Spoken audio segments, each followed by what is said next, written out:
This is episode 205 of the This Week in Marketing show, also known as your Twim show. I'm your host Sajid, and today I'm going over the notable news and updates from the week of March 25 through 29, 2024.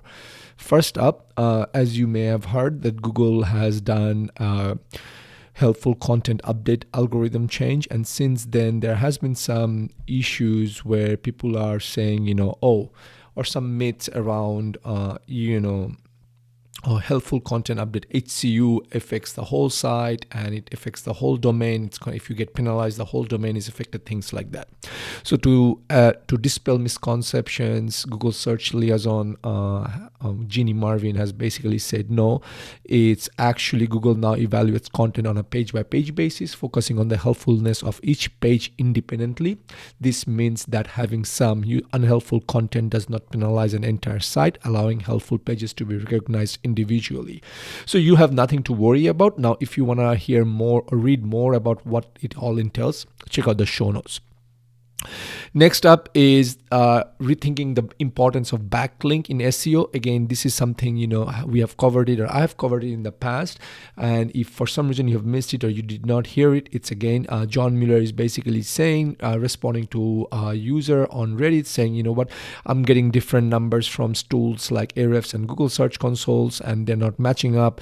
And Mueller pointed out that due to varied methodologies of web crawling and indexing across these tools, discrepancies in link counts are natural. He stressed that concentrating on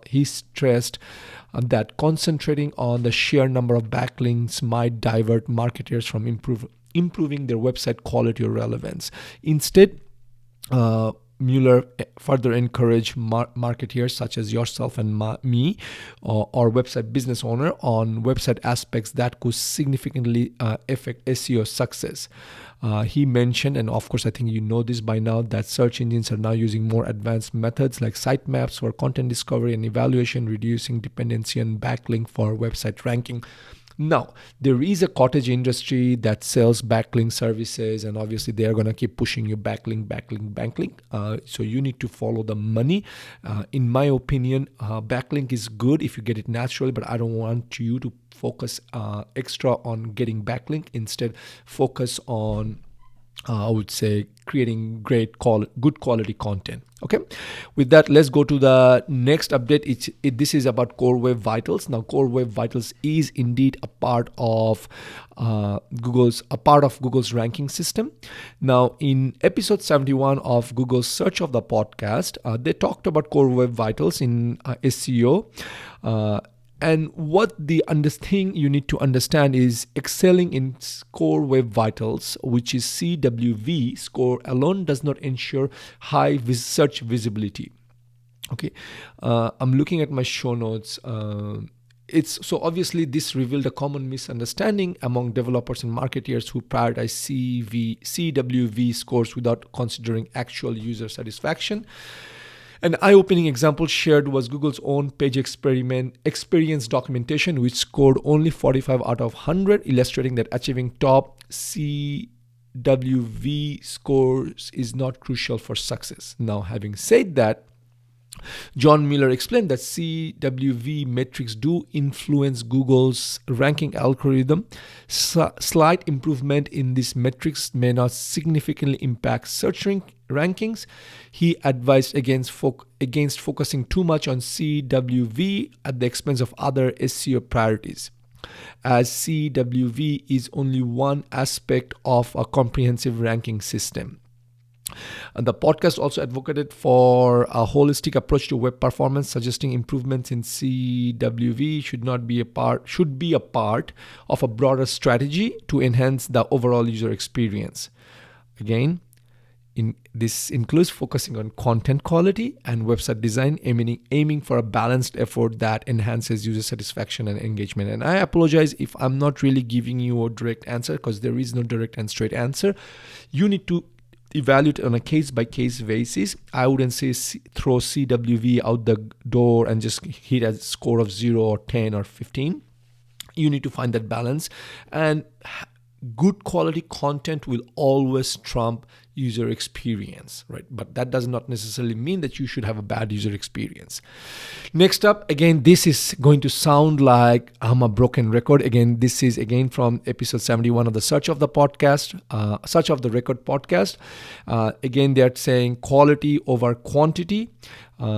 This was again discussion again between Gary Ellis, Lizzie Sassman, and the guest Dev Smart, and they are basically saying they want you to prioritize content quality over quantity, and this is something Google has always talked about, right? Google has always pushed for have quality content, not quantity. Publishing 10 times a day or 5 times a week is not going to do anything. It's not going to move the needle.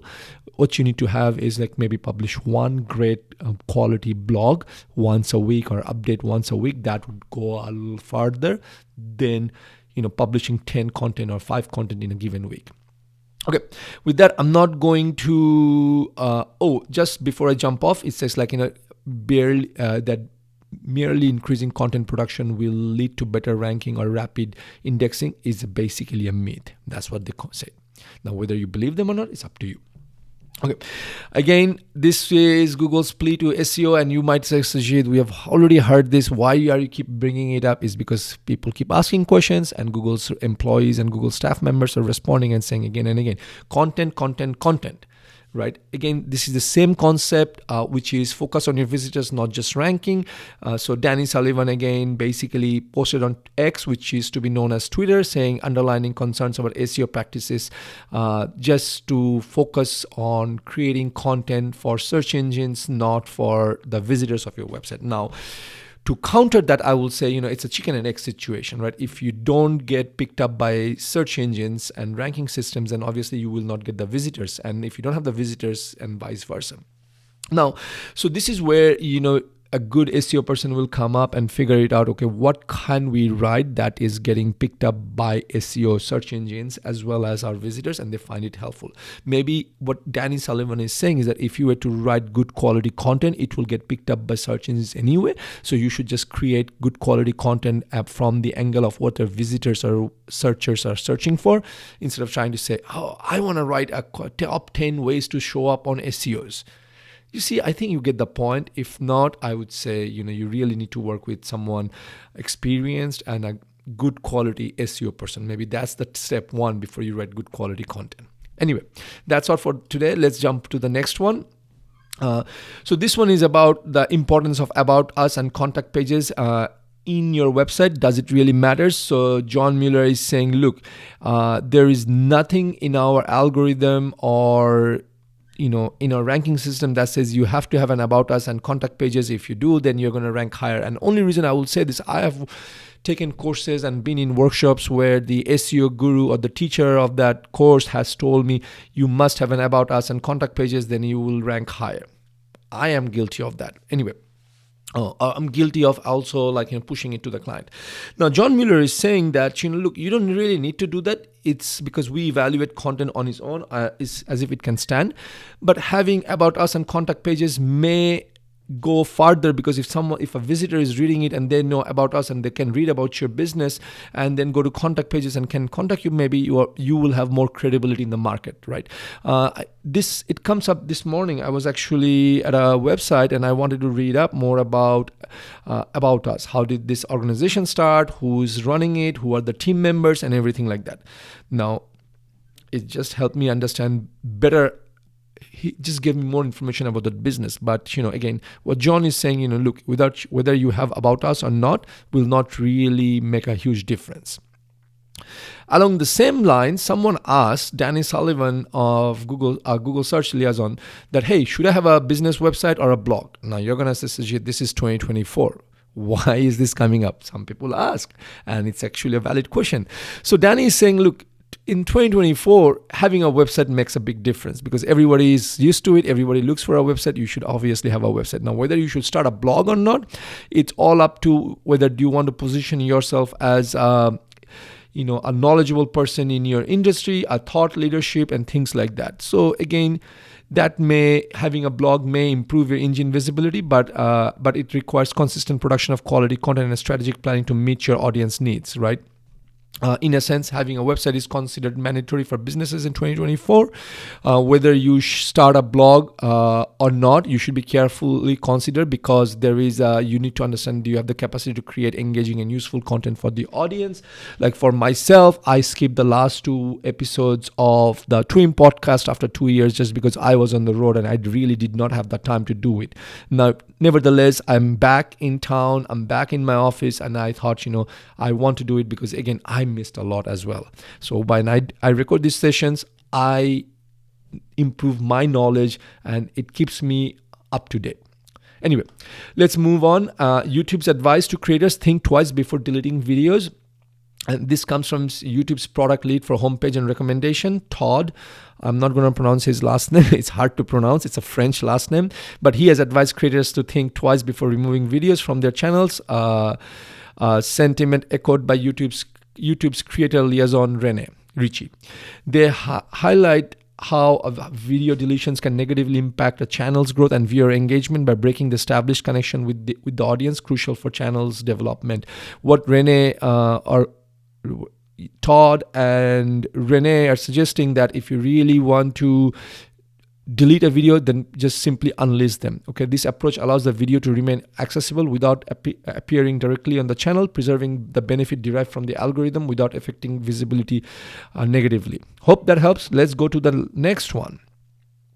The next one, and we have 2 more after this, is that Google has changed the definition of top ads in Google Ads. So what you need to know is that previously, any ad that was top ads, the term top ads referred to any ad that was shown before the organic search results. Now, ads positioned directly below the top organic results are also considered top ads. So now you got to know, if you are really measuring your top ads, you need to know that it's no longer just the ads that were shown above the search results. It's like ad positioned directly below the top organic results are also considered top ads. So that basically gives you a clue that Google is going to probably inject some advertisements under the organic results as well. And Google released a report that said they have blocked 5.5 billion bad ads using AI. So they are using the Gemini machine learning model, which is basically Google's, it used to be Bard, now it's called Gemini. I'm not sure if you should be concerned. Maybe you should be, but again, it's blocking bad ads from going online. Google is trying to keep us safe, and that's all. Lastly, Instagram has updated their hashtag search functionality. So the new update integrates a wider range of search results, including profiles, when users tap on a hashtag, making it easier to explore different aspects of Instagram beyond just the top post. Previously, selecting a hashtag would show users a feed of top posts linked to that hashtag.